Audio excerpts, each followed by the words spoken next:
Oh, that's a nice one. Isn't that pretty, Douglas, in the sun? Beautiful fish. And you know, that's on, wow, one of the slug bugs. That's the Northland one, right? Exactly. And you know what? You're talking generalist, but for me, it's just amazing. I do believe, and we've talked about whitefish, how they feed on the bottom. Yep. Crappies will do the very same on these, and I believe they think that's a mayfly larva or a chironomid. You know, it's just an aquatic invertebrate. And they just love eating these things. Absolutely. But the deeper the basin, the more consistent the pattern. So as you're working the bait, you're making it dart, ding, dart, dart, dart, dart, and then stop. And then the tail is so sensitive that even when you hold it dead still, it's just going to wiggle just a tiny little bit. So if you just want to try to trigger the fish by getting the tail to wag just a little bit more, it's just a little bit of rod tip movement like that. And the other tip that I would give you at the same time is that when I'm doing that, I always have my rod tip right almost in line with where my jig is on the screen of the showdown. So not only can I see what the fish is doing relative to my jig, but I can also, with a bit of peripheral vision, see what the tip is doing at the same time.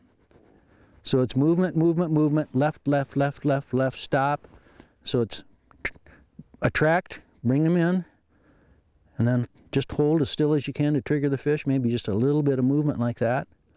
And of course, every once in a while, there's a lift fall that you're going to intersperse with what you're doing.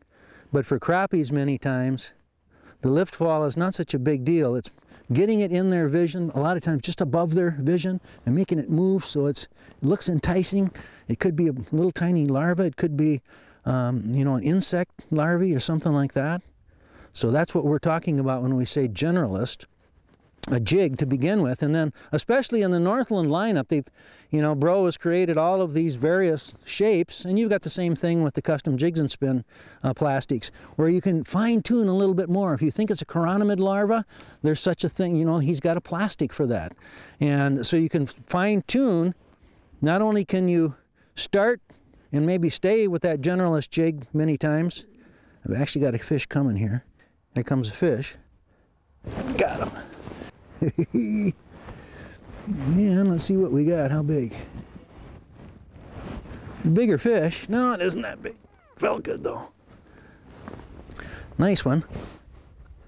And always lots of fun to play the electronics game where you're, obviously you see what's going on with the fish. And I think that one will go back. How many do we need for dinner? Are we keeping fish or we don't have to worry about it? Yeah, we've kept 3 or 4. I'd keep another 1 or 2. Okay, well, we'll keep this one then. And down we go. And the fish are starting to get more and more active. They're up higher.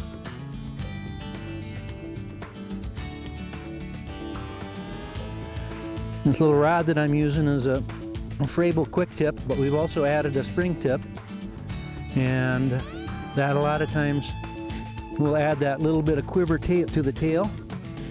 And these are beautiful little rods. 3-pound test line, which is a very standard weight of line. This happens to be Berkeley XL, which is a very limp line, and we use that a lot of times in deep water instead of 4-pound test.